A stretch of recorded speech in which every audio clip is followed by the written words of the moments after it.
Hey guys, my name is Tristan. Welcome back to my channel. If you're new here, like I just said, my name is Tristan. I make videos around some survival stuff, some gun stuff, some medical stuff every once in a while.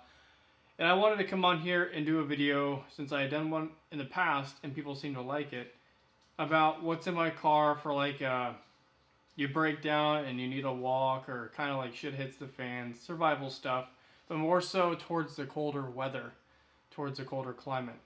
And I did make some changes for my winter kit, my winter gear, and I'm now using my backpacking backpack, and everything that I would normally take backpacking is in this kit. Now I'll explain why.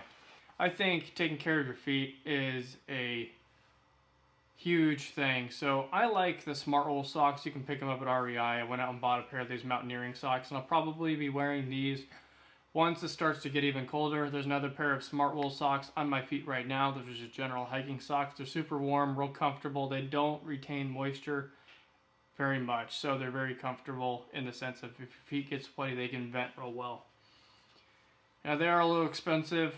This pair was around $24 to $26, and at REI, if you buy 3 or more, you get 10% off of all socks. And I didn't find that until I was at checkout. Let's go into the outside of the bag.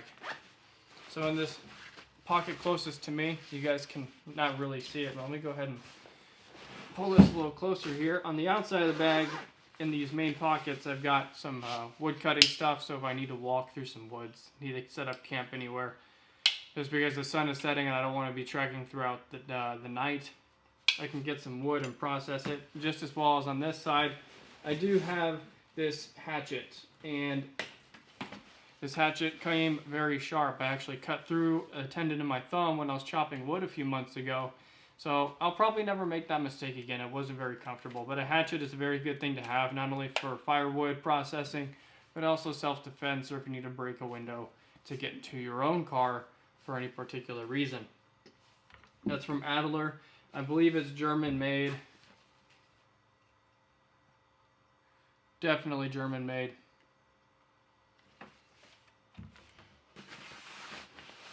Now getting into the main compartment of the bag, we're going to start up top here. It comes with these 2 side clips on the bag. The bag is from REI. I bought this a couple years ago when I was first getting back into backpacking after getting out of the Marine Corps. Turns out my hip can't handle backpacking all that much. I'm going to pull out a few different bags so you guys can see this. This will be one of my kits. I got to figure out which ones are which. Here's another one, and here's some of my cook stuff. So we're going to keep that in there for a minute. The first kit will be food. So I got some tuna, got 3 cans of tuna in here, which probably will end up freezing as it gets colder. I might exchange that for oil tuna. I got a couple packets of ramen. And I'm going to stuff some rice in there too. I just bought some of those pre-cooked rice bags you can just toss into a skillet and heat up, or you can microwave it if you're at home. I toss some rice in there in a little bit. The next one will be my actual cook and cordage kit. I also keep some toiletry stuff in here in a bag, nice and secure, so it's separate from everything else. Now here's the gas can I use whenever I'm camping, or this is the gas can I would use, for instance, if I power run out during the winter and we needed to cook stuff, or we can just go out back and use the fire pit. Got some additional tent stakes,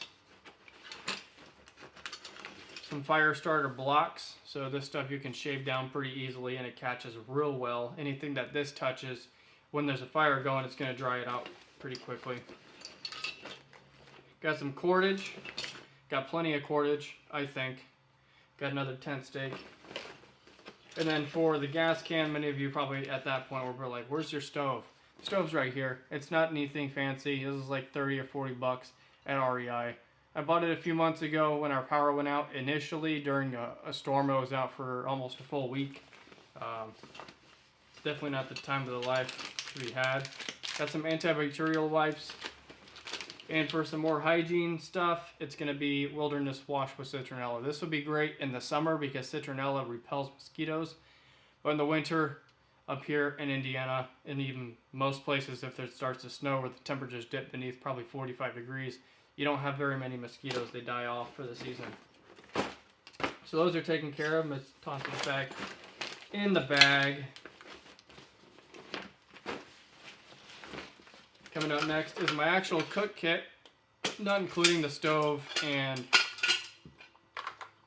the gas. Got a couple lighters in here just so I can start a fire easily. I don't want to have to resort to flint and steel every single time, especially if I'm tired and I need a fire going immediately. So I got a couple lighters in here.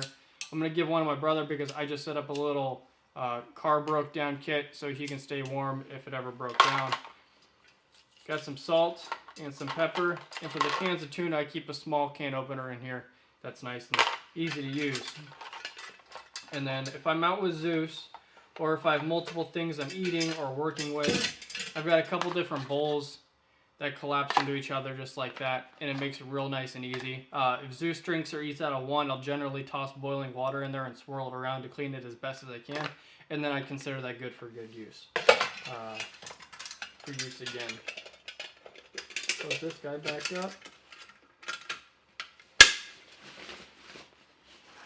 Next up, I got my sleeping pad. So even if it is freezing outside, if you have ambient air inside of your car, if you have air inside of your car and it's still chilling the hell out of wherever you're sleeping, you do not necessarily want to be sleeping on that. So I do have a sleeping pad in here. This is rated to 2 or 3. I forget which one it is. I believe it's 2.5 to 3. It doesn't say, but this is the REI Backpacking Air Rail Plus. So it's a self-inflating sleeping bag. It's size regular. R value 3.3. So it can keep you pretty warm, but when you combine it with like a foam padded sleeping pad, one that folds up, that has an R value of 2. So those two combined bring it to 5.3, which is pretty fucking warm. If you don't have a sleeping pad, or you're generally and genuinely out in a survival situation, you have a lot of fir trees around you or pine trees, you can get like a 4-inch cushion from all of those limbs. Just pick them off of trees, lay them down. If you can get like a 4 to 5-inch cushion, you can sleep on that and be pretty well insulated from the bottom at least. Next up is my tent. Why do I have a tent in here? Worst case scenario, car breaks down and the next town's like 10 miles away. I could probably walk that, but I want to stop and sleep somewhere, so I do have a tent with me as well. I don't have a rainfly. I believe it's in my garage, which I need to get. Now the last real important thing I keep in here is part of my sleep system. So we've already gone over my cook system and my sleep system, but the last part is my sleeping bag. This is a 0 degree synthetic sleeping bag. 0 degree synthetic sleeping bag.